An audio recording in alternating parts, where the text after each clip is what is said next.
I'm taking the old hag's house. Get out. Paul laughed triumphantly after saying that. Behind him, his lover, Emma, also smirked. Had they been betraying us for years? If you understand, then pack your things and leave quickly. I looked towards Scott, worried that he might be shocked to see his father like this. Instead, Scott burst out laughing. They probably didn't expect him to laugh. Paul and Emma were stunned, their eyes wide. Meanwhile, I couldn't help but burst into laughter, carried away by Scott's laughter. Scott, don't make me laugh. Sorry. As Scott and I spoke, Paul's face showed anger, thinking we were mocking him. Are you making fun of us? Oh, have you gone crazy because you're suddenly being kicked out? Dad, don't you know? Then, Scott began to reveal a certain truth. I am Gina Manning, a 42-year-old working mother. Living with me are my mother and my husband, Paul, along with our son, Scott. My father passed away in a traffic accident when I was young. I'll protect you, Gina. You don't have to worry about anything. Since then, my mother has raised me by herself. It must have been tough for her after losing my father. Both sets of grandparents had already passed away, leaving us with no one to rely on. Despite her busy work schedule, she doted on me. I grew up without much hardship and am deeply grateful to my mother. What? My mother. When I started working, perhaps due to overexertion, my mother collapsed at work and had to be hospitalized. It's nothing serious. I'm okay. She said this with a smile as I rushed to her side, but it couldn't alleviate my worries. When I consulted Paul, who I was dating at the time, he suggested, then, let's move in together. What? But first, we should get married. If we live together, it might make you feel a bit more secure. Paul's words were truly comforting. The prognosis was that she could be discharged soon. But it was uncertain when she might collapse again. Thus, I wanted to have a wedding while my mother was still healthy. And to live together for peace of mind. But, is that okay? It's fine. I often have to travel for work anyway. And your mother being there will give me peace of mind too. We confirmed it multiple times, and soon after my mother was discharged, we got married and moved into my childhood home. It looks like I'm pregnant. Really? Thank you, Gina. This time, I'll support you. Soon after, I became pregnant with Scott. With my mother's support, I was able to give birth to Scott and raise him in the best environment. I am deeply grateful to my family for this. Oh, Scott. I'm heading home now. Where are you? Just finished club activities, getting ready to head home. Then wait for me at school, I'll stop by on my way. One day after work, as I was able to leave on time, I contacted Scott, who was also about to head home. Since it was raining, I decided to pick him up from his bicycle commute. Scott also replied, honestly, I appreciate it. I got into the car and headed to his school. Sorry to keep you waiting, Scott. Oh. As I approached the school gate by car, I saw Scott talking to a girl under the shelter. I recognized the girl, and I couldn't help but stare intently. Why are you staring so intently? Just so you know, she's not my girlfriend. Oh? Really? She's just a junior from my club activities. The girl's name was Candace Hansen. She was indeed just a junior from his club activities, and she was waiting for her ride to arrive as well. Remember I told you about my best friend? She's his girlfriend, and he asked me to wait with her because he's worried. I'm sorry for bothering you, senior. You can leave first if you need to. The surname Hansen and her refined demeanor somehow felt familiar. Then, from behind, a voice called out, "Hey, is that Gina?" It was. Emma Hansen, a former junior of mine. Emma? Is that you? Yes, it's me. Long time no see. She still had the habit of unnecessarily extending her speech. As I recalled our school days, I felt a mix of nostalgia and mild exasperation. Gina, don't you have a boyfriend? I'm not interested in that. Emma, with her demure appearance and name, was well known for her deceptive act of feigning innocence to get close and steal other men. In fact, I have comforted a friend who cried over losing her boyfriend to Emma. Because of this, I always kept my distance and treated her coldly. Emma seemed displeased with this and often tried to provoke me. What a surprise to see you here, Gina. Mom, it's embarrassing. Please stop bothering his parents. Emma approached me with the same smile she always used. But this time, it was her daughter, Candace, who stopped her. Candace then gestured to me, signaling it was time to leave. Scott, let's go home. Excuse us then. Grateful to Candace, I called out to Scott, and we quickly left. Scott seemed to understand our thoughts and promptly got into the car. Is that woman a friend of yours? Well, yes, sort of a junior from back in the day. Hearing my response, Scott glanced through the window at Emma and her daughter. I don't like her. I nodded in agreement. I had interacted with her because she was a senior and because it was the mature thing to do. But I hoped to never meet her again. However, a bad feeling lingered, leaving me uneasy. What kind of girl is Candace? Just a regular junior. She's really close to my best friend though. But? Scott looked uncomfortable, but after a moment he said. My best friend says she kind of reminds him of me. Says our eyes look very similar. Remembering Candace's eyes, I could see the resemblance to Scott. Well, I think it's just a coincidence. His words followed, and while I agreed, it only intensified the uneasy feeling I had. Mom, can I talk to you for a bit? What's the matter? One day, while Scott was at club activities and Paul was on a business trip, it was just my mother and me at home. I decided to tell her about my encounter with Emma. Emma, the one who was rumored about, right? My mother was aware of Emma's reputation. In fact, it was hard to find someone in town who wasn't. Is she married? I shook my head. I had never heard about Emma marrying.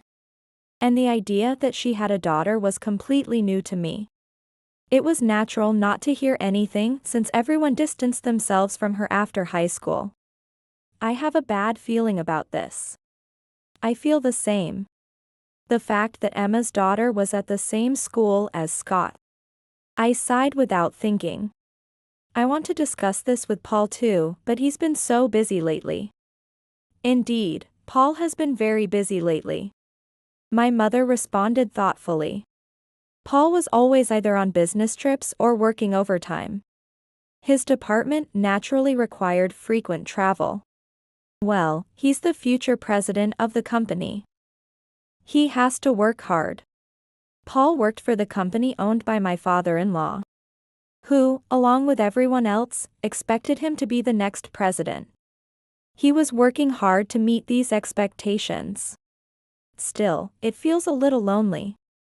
It had become normal for him not to be at home.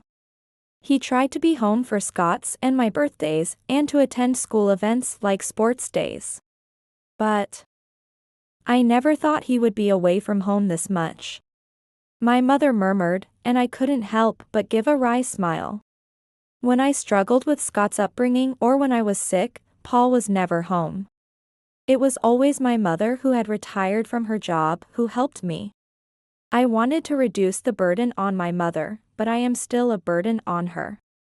It's not a burden, but I do worry about what will happen if I'm gone. Indeed, living with Scott and occasionally Paul felt normal to me. What will happen to this house, living with Scott and Paul, if you're not here? Honestly, I'm worried.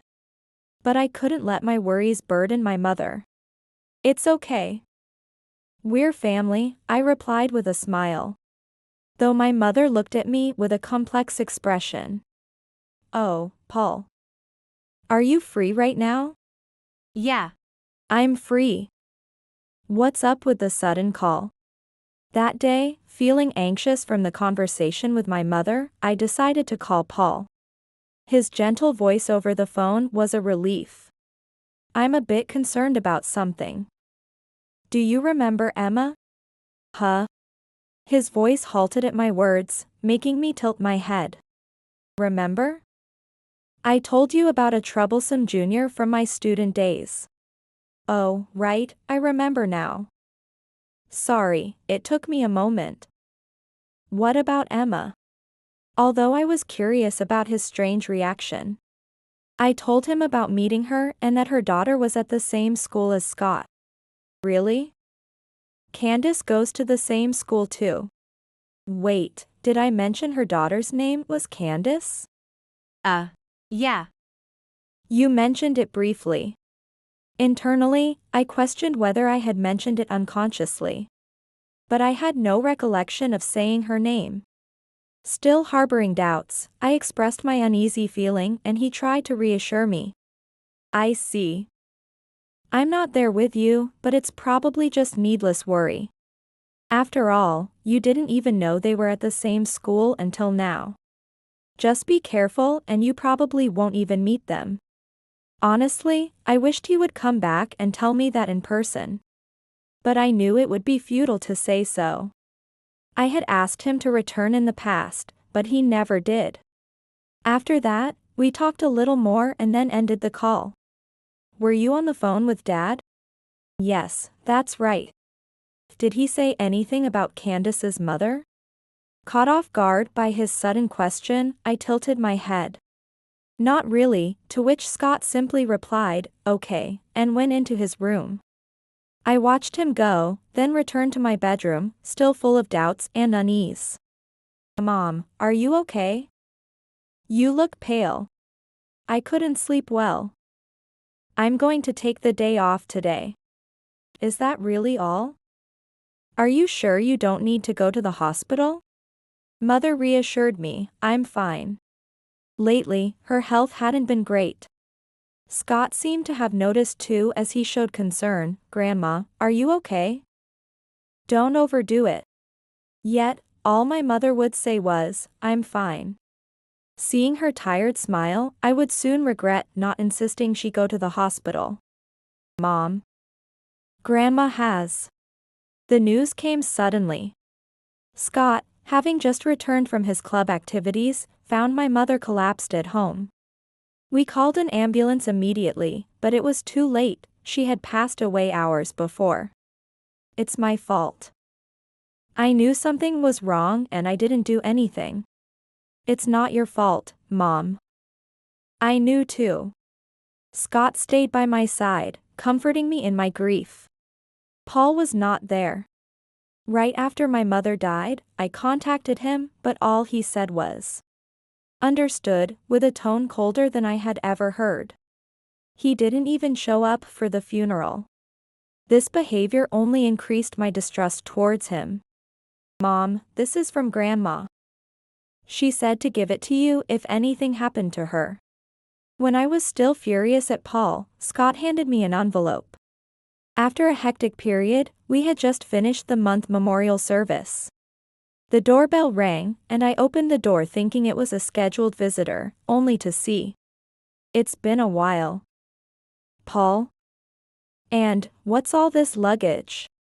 Paul, accompanied by numerous bags, ignored my questions and started bringing them inside. What's going on? Scott, who had been packing up some things, noticed the disturbance and came out. Casting a wary look at Paul. Your mother and I had an agreement. As thanks for letting me live here, she said this house would be mine after she passed. What? I was baffled by what Paul was saying. My mother leaving the house to Paul? I had never heard such a thing. So, I'm taking over this house. And I won't be living with you guys. Then, who are you planning to live with? That would be me, Gina. Turning towards the voice, there stood Emma, smiling broadly. It seemed she had walked in through the door Paul had left open while moving his stuff. Actually, we've been seeing each other, she said, looping her arm through Paul's. At this, I instinctively looked at Scott. My daughter, Candace, is Paul's child. At those words, it all clicked. Scott's eyes resembled Paul's. And if Candace also looked like them, it was entirely possible she was Paul's child too. I always wanted a daughter rather than a son. So, I'll be living here with my lovely wife and daughter. That's the plan. Paul grinned. Then, I'm taking old Hag's house. Get out. Paul laughed triumphantly. Behind him, his lover, Emma, also smirked. Had they been betraying us for years? If you understand, then pack your things and leave quickly. I looked towards Scott, worried about how he would react to seeing his father like this. Instead, Scott burst out laughing. Haha. They probably didn't expect him to laugh. Paul and Emma were stunned, their eyes wide. Meanwhile, I was carried away by Scott's laughter and burst out laughing myself. Scott, don't make me laugh. Sorry. As Scott and I spoke, Paul's expression turned angry, thinking we were mocking him. Are you making fun of me? Oh, have you gone crazy because you're suddenly being kicked out? Scott, Dad, don't you know? Then, Scott began to reveal a certain truth. Grandma knew you were cheating. She had it investigated. What? Indeed, my mother had been aware of Paul's infidelity. She had even hired a detective agency to look into it. The contents of the envelope Scott had given me on that day confirmed it. It clearly stated in there that you are Candace's father. And you said you were on business trips. But you were actually returning to an apartment where Emma and others were waiting, right? Paul, unable to meet my gaze, shifted his eyes away. Emma had met Paul at his father's company, where he had been assigned to train her.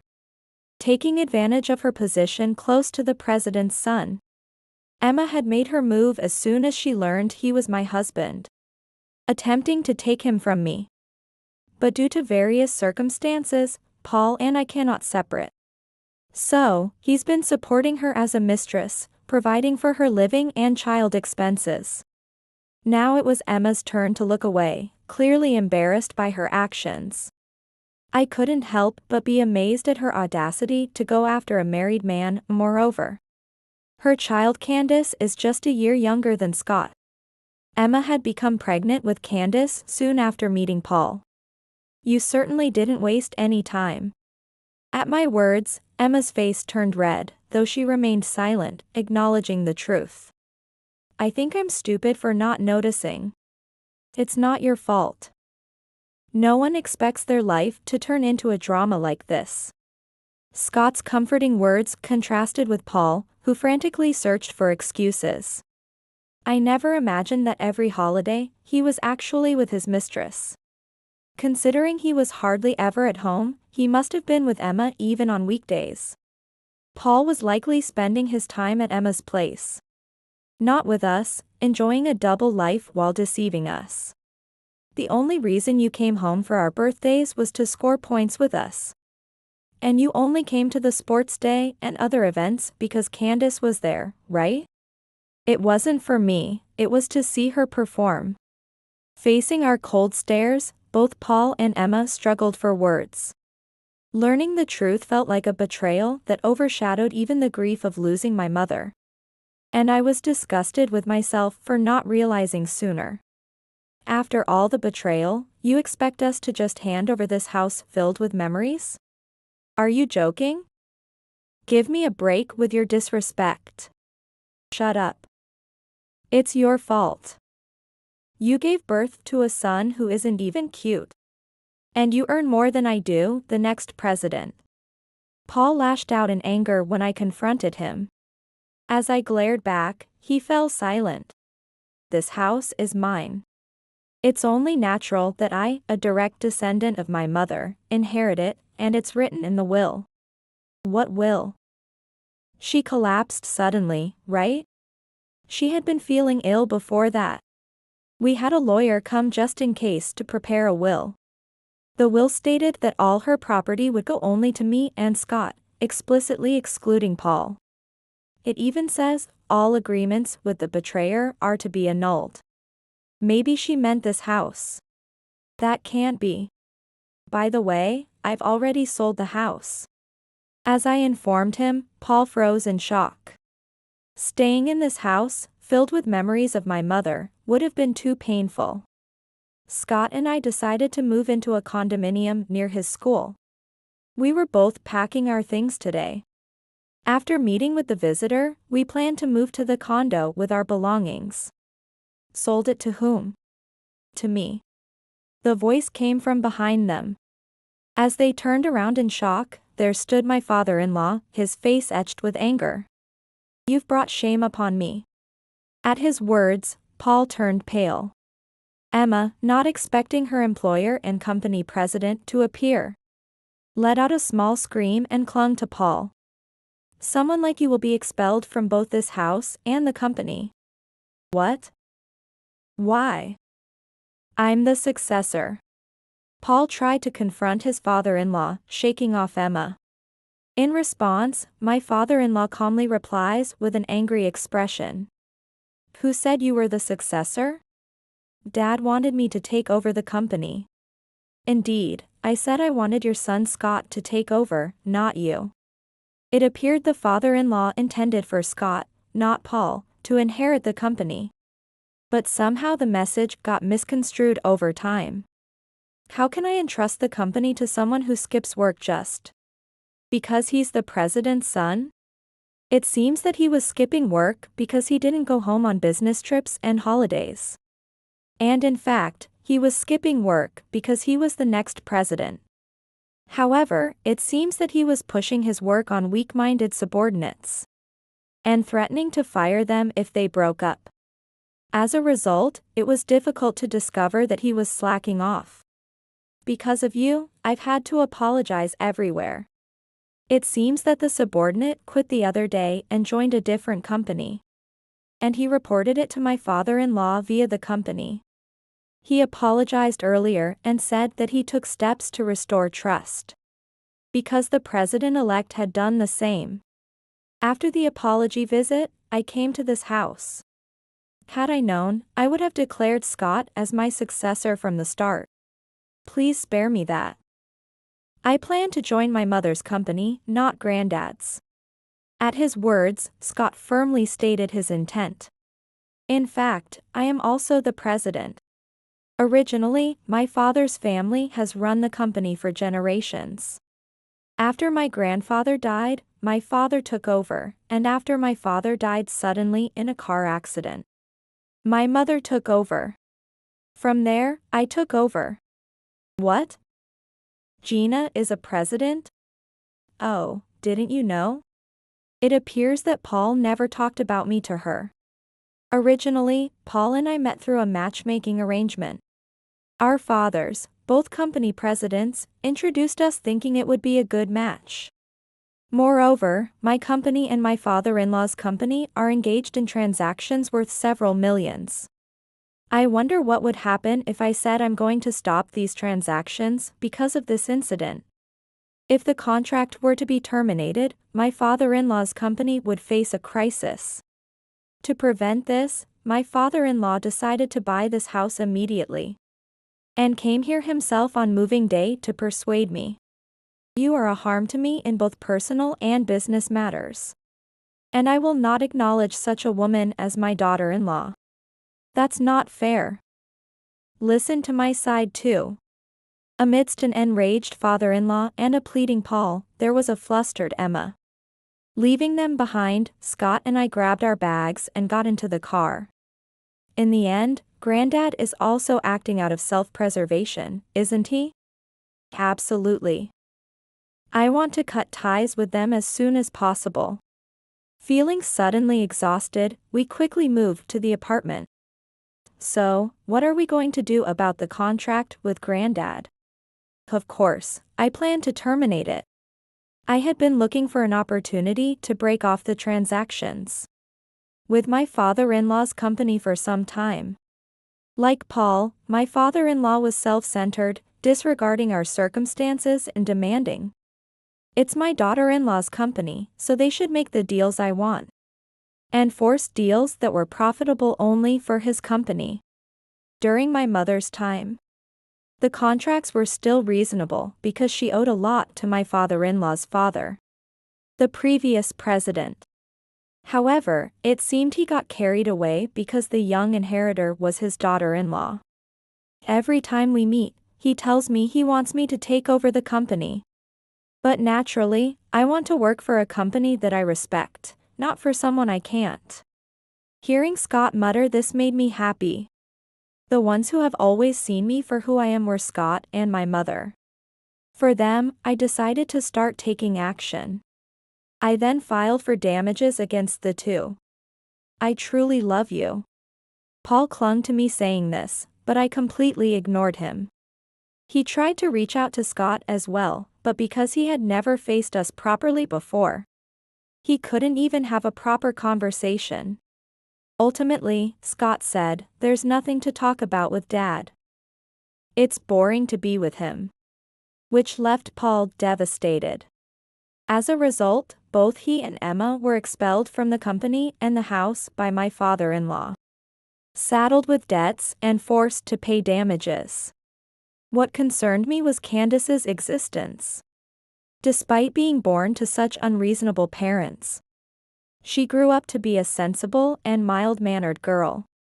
I felt sorry that she was caught up in this mess. Candace will be fine. I asked my best friend about her. It turns out that Candace was practically raised by her grandmother.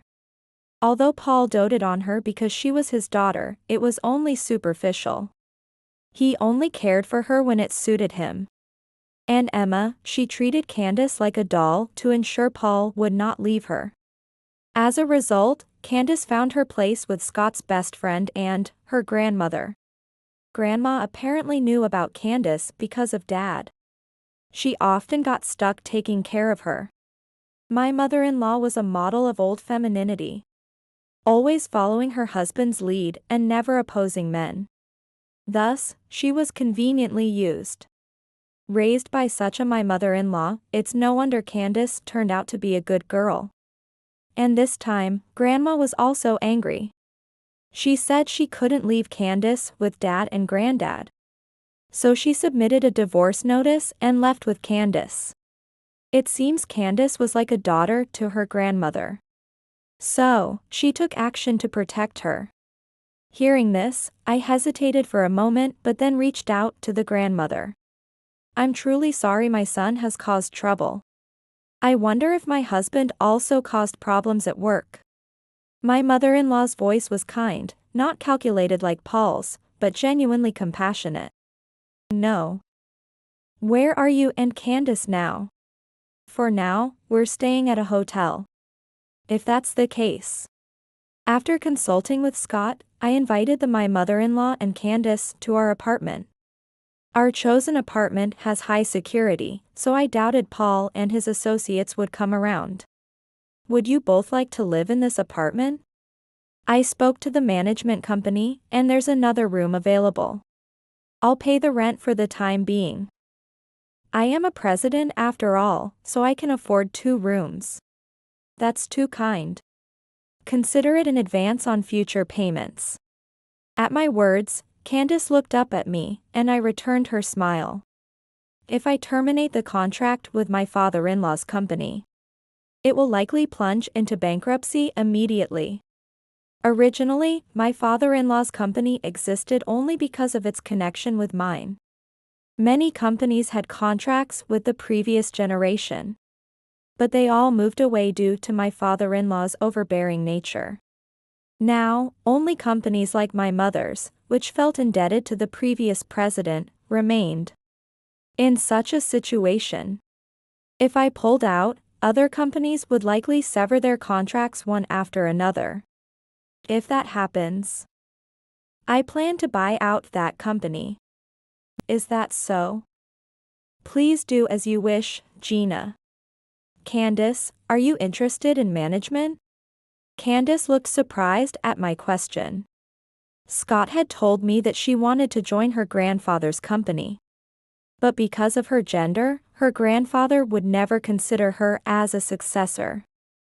If you study management at university, could you manage a subsidiary as its president in my stead? You can repay the rent and tuition gradually. Thank you so much. Tears welled up in Candace's eyes as she thanked deeply. Soon after, I successfully acquired my father-in-law's company. It seems the loyal subordinate who had been working under my father-in-law is now in charge of the company, and my father-in-law himself has been dismissed. I've made sure the subordinate knows about Candace's situation.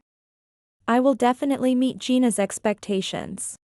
With these words, Candace, along with her boyfriend who is also Scott's best friend, has been diligently studying. Scott, too, finds motivation from them, and all three are often seen studying hard together. If Gina and my grandchild are working hard, I must do the same. While watching the study group with me, my mother-in-law murmured this. I tilted my head, not quite understanding her words at first. What? That house. Yes. I received it as part of the property settlement. It turns out the house that my father-in-law bought was awarded to my mother-in-law in the division of assets. Now, we can return to that house whenever we wish. While things are moving in a positive direction for us, Paul and Emma seem to be facing a series of unfortunate events. They blame each other for their current predicament. And it has also come to light that both were involved with multiple partners, leading to a major argument, yet they ended up marrying each other. Some of their affairs were with married individuals, which has led them to incur even more debt. I briefly mentioned this to Scott, but all he said was, "Oh well." Some time later. I am truly sorry. Please forgive me. The two came to me, offering apologies. Apparently, my mother has been appearing in their dreams, scolding them. How dare you hurt my precious daughter? Tormented by these nightly accusations, they've lost the will to fight each other. Well, my mother really cherished me. Maybe if you keep bothering us, you might get cursed, you know? This made them go pale, and they fled in tears. I couldn't help but laugh as I watched them leave. I can't keep worrying my mother forever. I muttered this to myself and decided to work even harder. Eventually, the two rejoined my father-in-law. Apparently, my father-in-law, who lacks the ability to live independently without my mother-in-law, reluctantly lives with them. I hope they just collapse together. Years later, Scott and Candace have grown up impressively. Scott is now my right hand in my business. And Candace is preparing to take over as the president of a subsidiary. Mom, there's someone I want you to meet. Ah. You mean your secretary? Both have found partners they can trust, both personally and professionally. Inspired by Candace, who was recently proposed to by her best friend, Scott also decided to propose to his significant other. Though they are siblings made complex by circumstance, it seems they have developed a mutually inspiring relationship. I still have much to do. Motivated by my children, I continue to dedicate myself to work. I look forward to the day when Scott is completely independent, and I can live a more relaxed life. Until then, I remain focused on running the company.